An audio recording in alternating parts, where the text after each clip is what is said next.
Hey there, and welcome back to our ninth ever Comment of the Day episode, where we go around and we answer a bunch of your questions.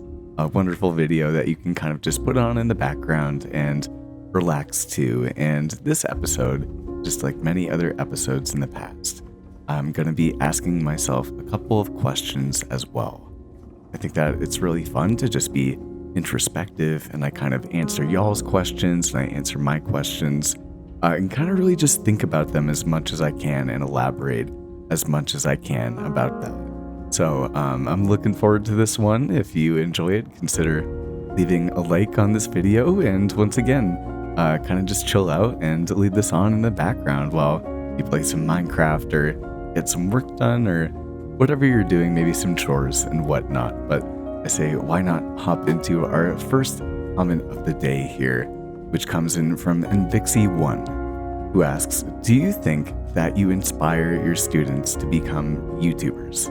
And I do think that I do. One thing that I definitely talk about a lot is that I'm an elementary school teacher, and I really do get so much fulfillment about being able to bring Minecraft into their lives. In particular, like even as of today, within our social studies lesson, we started talking about different landscapes. And so different types of, plains and savannas and, getting into biomes and that sort of thing. And it's so easy to be like, hey, for those of you Minecrafters out there, when you're thinking about this, think about the plains biome, and that's a landscape. And also, talking about resources is very easy for students to be able to differentiate capital resources, which are, man-made built things that are not natural, versus the natural resources, especially if you can make those little Minecraft iterations and extra explanations to make that information accessible to them. And I get a ton of fan art from my students too, which is very, very fulfilling, I would say. I'll show a video or a picture of the fan art wall that I have for my students that I have in my apartment room. And it's right next to me, right on my right side as I'm recording right now. And when I get home from a long day of work, and even on days where I worked a over 12-hour day today, and was like, okay, I know that as soon as I start recording this, I'm gonna get into it. And these Q&As for me are always really so cathartic. But being able to get home after a long day and know that I'm doing what I want to do and love to do, and I can communicate that so clearly to my students, and they will watch a lot of my videos and enjoy them, and it's a really fulfilling feeling. And I kind of did that on purpose as well. I've talked about this before, but I wasn't always as outspoken with my Minecraft passion and just how much I love the game and how much it means to me. And for example, at my current employment place, I've been doing this for years now, but I never really told anyone, and I didn't really tell the students. And then even a year or so later, when I was still into the throes of it and whatnot, but still I'm very thankful to have been successful on the main channel within such a short period of time.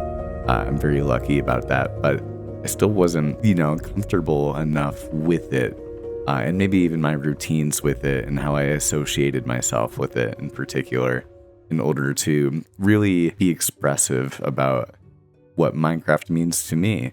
And then I had a coworker that I ended up sending a video to, and everything that I make is kid friendly, because I don't have anything to necessarily I've talked about this before,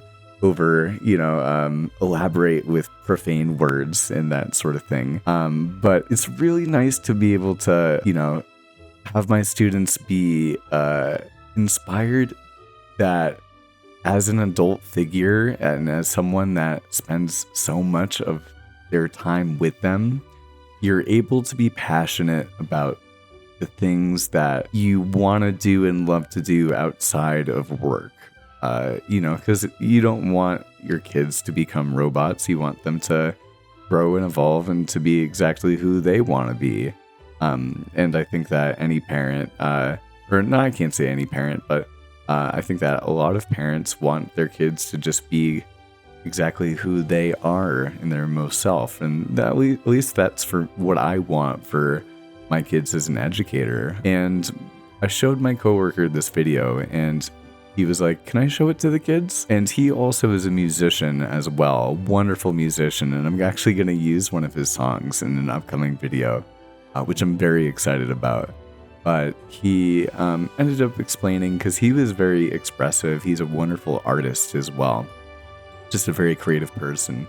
And he shared, his creative interests with the students. And when he asked me if he could show one of my videos to the kids, I said yes. And then he came back and he was like, the kids were so like incredibly wowed and like, impressed and respectful of that.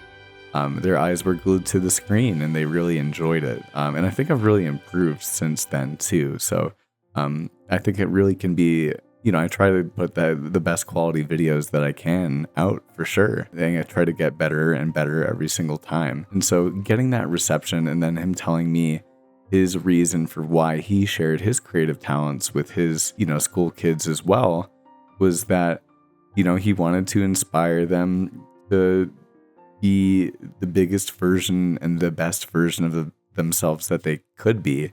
And that looks different for everybody, right? And I think being a YouTuber, quote unquote, and that looks so different. And I know that there maybe even for younger kids at this point in time, almost like a boundary or a restrictive curiosity element to YouTube, because YouTube isn't necessarily all, without explicit content or, without more mature content out there, right? And so as a result, there's certain restrictions placed on a child's YouTube consumption. And I think that's for a good reason, and very understandable. But a lot of younger people, right? And I'm still a younger person myself, are really enamored with the idea of making these videos, especially if you love the creative process of it like I do. And you have a passion to be able to tell the story and show whatever your version is of what you want and bring that to life. I think that within that field of YouTube and being able to have that dream become a monetary and a financial reality, that's very appealing for a lot of people, especially in the younger generations. And I know that there's interest in with older generations than my personal one, right? And so it's very appealing.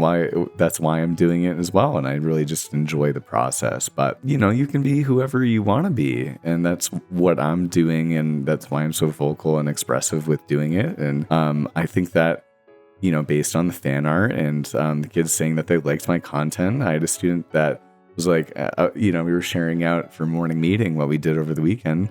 And they were like, I watched your YouTube videos for like almost 4 hours. And I was like, oh my gosh, like, that's so cool.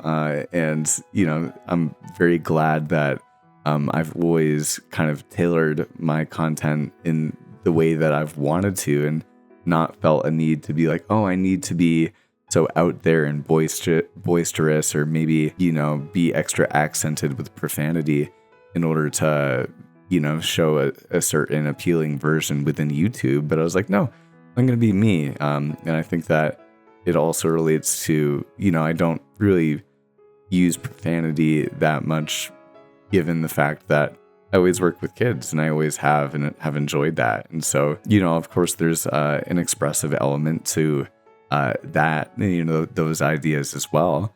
There's also not a need for it to be done, in my own personal opinion. And so I think that at least, I'm trying to be the best version of myself as well and, be inspirational. I'm trying to really be the best version of myself in, with every step that I'm putting forward with in life. And, when someone's doing that, I think that's, respectable and inspirational. And I'm not trying to call myself that by any means, but I do think that I do try to set an example, as any, I think, good teacher would try to do. And so a lot of my, life and soul and, energy is put into them. And, but they also know, and I think that it's inspirational that I'm also just as passionate about doing this. And I think that's okay too, because it's still a long time to be at school if you actually think about it. Especially, if you have those kids that are doing the before school and or, the after school programs. I personally show up at 6 a.m. in the morning, but there are kids that show up at 6:45 and school doesn't start. No, at 6:15, I think. Maybe 6:30. But almost an hour before school starts. And then they won't leave until 5:30, 6 p.m. And so even if you're getting there at for early care, I guess at 6:30 or so, and then you're getting off at 5, that's a very long day. So we do spend a lot of time with these kids, and I think it's really important to show that you can be, as much as you want to be within the things that you need to do, and then be able to do the things that you want to with your best ability. And I really do encourage my students to think like that as much as possible. There's things that we need to do, and they're gonna, it's not gonna be easy, but we have to challenge ourselves through these things. There's work to be done, but there's supposed to be balance and everything. And you guys totally, are supposed to be able to enjoy the process of life, just like any human being. And so, even if you don't like school or you don't like a certain subject, in particular, I teach math, and not everyone likes math, right? I didn't like it when I was a kid. So I always try to, as much as I can in the little ways, convey that you're going to love to learn, but you also are going to learn that you don't like everything. And that's okay. It's okay to learn that you don't like things, and change directions and experiment with new things. That's part of the process, right? But there's also things that we always have to do in order to get better, and to also do those new things and be able to get ourselves to the next level of whatever it is, right? So I do think that I inspire my students to be YouTubers, and they inspire me to be the best version of myself that I can be. So it really does go hand in hand in that regard. But our next comment of the day comes from Kais the Best YT, who asks, when is the next movie? On my main channel, I've had a couple of movies come out. I think a month ago or so, I had my most recent movie came out, which was the first 7 episodes of the Lotus SMP. And I had such a blast making all of those videos, and I'm continuing to on Lotus. It's really been such a creative outlet and enabler for me, and such a blast getting to know everybody. But me putting in tons and tons of hours in order to make those episodes, I was on a teacher summer, and I was able to pretty much put full-time hours into it, which was incredible. And I had such a blast doing it. And so I was able to make that movie in 3 months. But I'm very, very busy at the moment. And I know that the last movie that had come out beforehand took me 6 months to make. So I'm going to place myself at 4 to 5 months for a movie, but that's okay. I mean, I was doing a weekly upload schedule during the teacher summer, so it made sense, but now I'm at a bi-weekly schedule. So it's okay. Things compound over time, and it'll come out when it's ready, right? I really do like trying to get better at this as much as I can over time. So when it's ready, it'll definitely come out, and I won't rush the process at all. But our next comment of the day comes in from Maritharu, who asks, and who is a wonderful YouTuber, by the way, and I've talked about this, and just a wonderful supporter. So thank you again for being here, and definitely check out their content. But Not sure if it hasn't been asked, but what is your favorite thing about Minecraft? Or favorite thing to do in Minecraft? And for me, my favorite thing about Minecraft is that it is boundless and immersive in a degree that will never stop growing. I do really think that Minecraft, or whatever it's gonna be like, it's gonna be timeless. The reason being for that, like, there is something so perfect about the idea behind it, how it's been encapsulated, and it's immersive in a way that you can get lost in a different world, which is a really interesting idea to think about when you think about certain created, not realities, but created idealizations of what like the universe, or like, yeah, what the universe could look like, which you think about, like, I don't know, Harry Potter, or you think about Star Wars, or so many of these different like staple story-based video games, and just like things that are, I don't know, so visual in the pop culture, not fantasy, but like, I don't know, just like, I don't know, ideas and storytelling, I guess, and whatnot. And I think that Minecraft is timeless in that it is something that seems so tiny, but is so much bigger than a little game. It's a creative outlet where you can make art in a way that you can role play, in a way that brings you outside of yourself, in a way that you can write and tell stories and portray them however you want, and meet people from all over the world and create beautiful things together and have unique experiences that would only be able to be possible within the sandbox, like so boundless almost universe of the Minecraft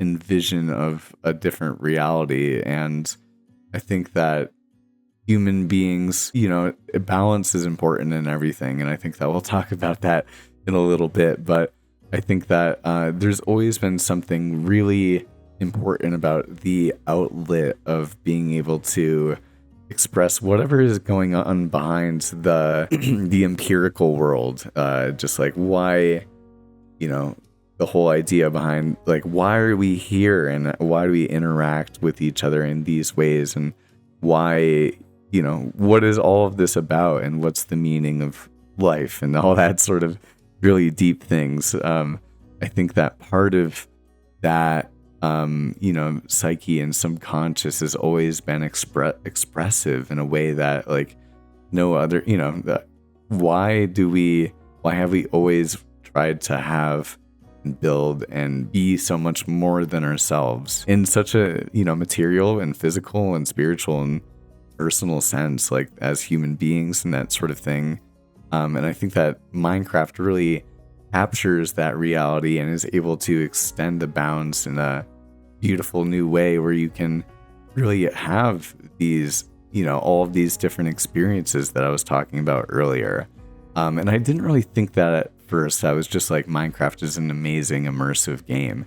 But now that I've met people and like have made such a community and whatnot, and get so much fulfillment from doing this, and I've been so uplifted by getting to know all of you guys, I've realized that that is why I'm here and why I'm staying. And like, it doesn't matter at the end of the world about the view count or like whatever it is, but there's something that's really important and special to me about doing this, and the connection that I get with you all and with the game.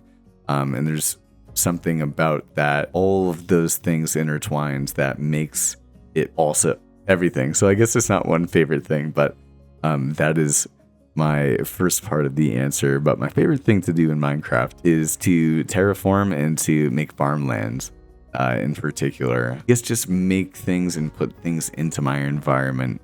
But it's also a little bit of the balance process as well. I think that there's something really cathartic about just being able to work and harvest on farmland and expand it and make it look pretty, and it doesn't take too much brain power, and it's not too consuming, but your land is so, and the terrain is so beautifully terraformed, or just transforms within a relatively short period of time. And so it can be really relaxing doing it, and you don't have to fully engage in a cognitively demanding sense, but you also can look back at your results really quickly and be satisfied with it. So I would say that's my favorite thing to do, although I really do love building, but it can be a grind, as I'm sure many of you guys can know, especially if you're trying to build with as much texture and detail and immersion as you can for yourself and for the content creation and all of that sort of stuff. Our next comment of the day comes in for myself personally. Once again, one of those introspection questions, and it asks, what is one thing you're working on professionally, as a content creator, and as a person? And it's kind of funny, but I think that I have one, I kind of alluded to this earlier, one word that I can say that I can elaborate on when it comes to all three of these domains, which is balance. Balance is the word here. And I am so enthralled with life, right? Like I really do enjoy doing as much as I can. And I'm definitely afflicted by sometimes trying to do too much. That could be even me speaking on the microphone right now, because I want to get this video out and we've been consistent for such a long period of time.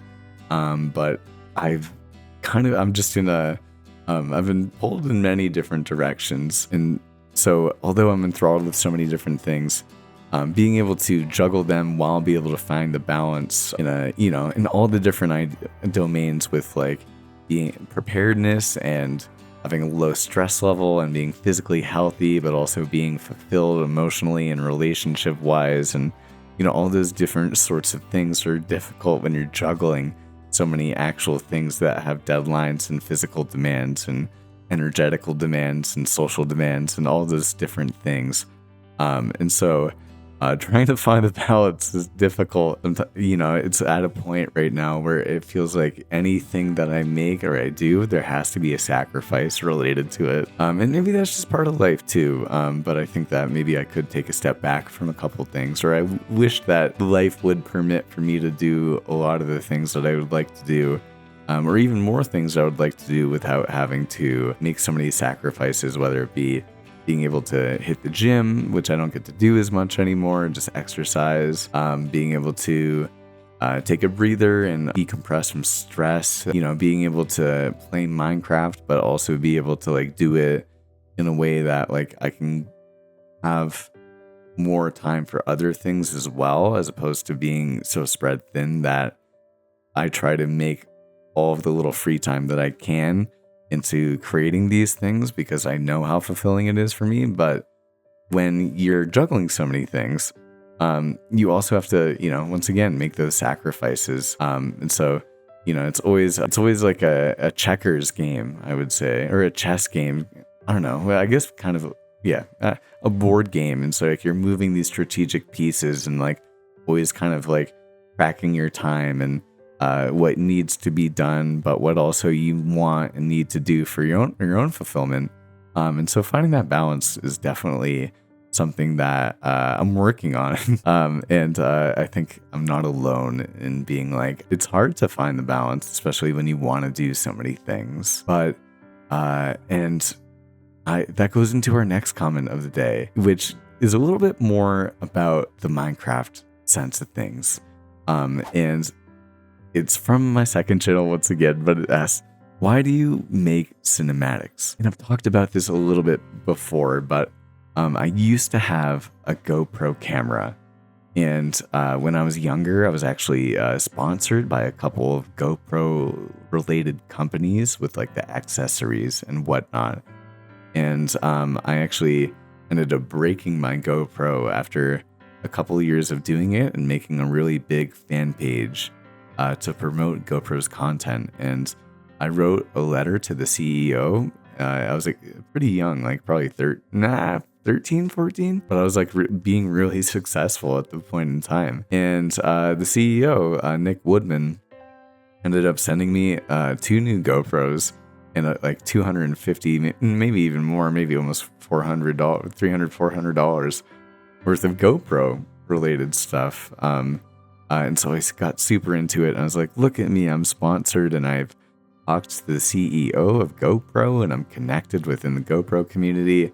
It'd be so cool to make those really cinematic GoPro videos that GoPro makes themselves. And so at a young age, I was like, it'd be so cool to be a video editor and make those cinematic shots. And for years and years, and you can see them on my Instagram channel, but for years and years, I made GoPro videos like every single week or month. And they were very similar, but just not as high quality as nowadays, for the way that I literally do my music cinematics now. Very cut to the beat and certain angles on it and just trying to deliver a certain vibe. And then I think that when I got into Minecraft video editing and I got replay mod cinematics, I was like, oh my gosh, like I have the ability to like do all of the cool cinematic angles with the cinematic vibe that I've always wanted to do, which is hard when, it's not like I was traveling and making all the cool like GoPro videos and all that sort of stuff. And I was like, wait, this is like exactly what I always wanted to like indulge in as a creative person. So that's why I make the cinematics, I think, and lean towards that within Minecraft. And then our last comment of the day here, once again, from In a Slip Second, the second channel, which is what we're talking on right here. And we have our main channel too. You can see I might be starting to get tired. But yeah, I always try to do this in one take, and this is the only time that I have to do it. So if you've been enjoying this so far, please do consider leaving a like on the video. But our last comment of the day comes in from, once again, the second channel, and it asks, why do you write stories and how do you write them? And for me, I write stories because I think it's fun to get lost in something that's beyond yourself. I was always a really big book nerd when I was a kid, and I loved everything fantasy. And I just love, like wizardry and magic and different worlds where, there were different types of beings and all these different sorts of things. And I just loved doing it. And so when I was, as someone that was pretty academically inclined, I pretty quickly got to writing stories as well. And I had always considered maybe becoming a writer. And so it's just so fun to write things and to make your own reality, and so fun just being like, what would be the next thing that I would put into the plot line, and how would I write it, and what do I want it to sound like, and all those sorts of things. So I've always liked doing that, and I think that being able to do that in Minecraft and just being able to transfer that passion into it it's been a wonderful platform for that. So that's why I probably do it. And then how do I write them? I pretty much only write them in a journal right before I go to sleep. And I don't have time to do it that often. Sometimes I just have to like knock and hit the hay immediately. But when I have time, I'll just sit down and like, I'm going to disconnect, and I'm not going to watch any more TV or, do anything more work-wise or whatever. I'm just going to go to sleep early, maybe take a bath and whatnot, and then do some writing and write a story. And it puts me into the headspace where I just kind of want to relax. And, it's very decompressing. And I get lost in that process as well. So that's how I do it. And just, I don't rush it whatsoever. I put myself in the right headspace to do it, where I can write it how I want to write it. And so that's how I write them. But thank you all so much for tuning in to our 9th ever Comment of the Day episode. This guy has been up and at it today. I can't even tell what time it is. I don't know how long I've been recording for, but it's been an over 12.5 hour day. And I need to make sure I can edit this tomorrow after stream so that we can watch it together this morning, Saturday morning. As always, please do consider leaving a comment down below. I'd love to talk about anything that you'd be willing to talk about, and I really do love being able to connect with you all. I will see you all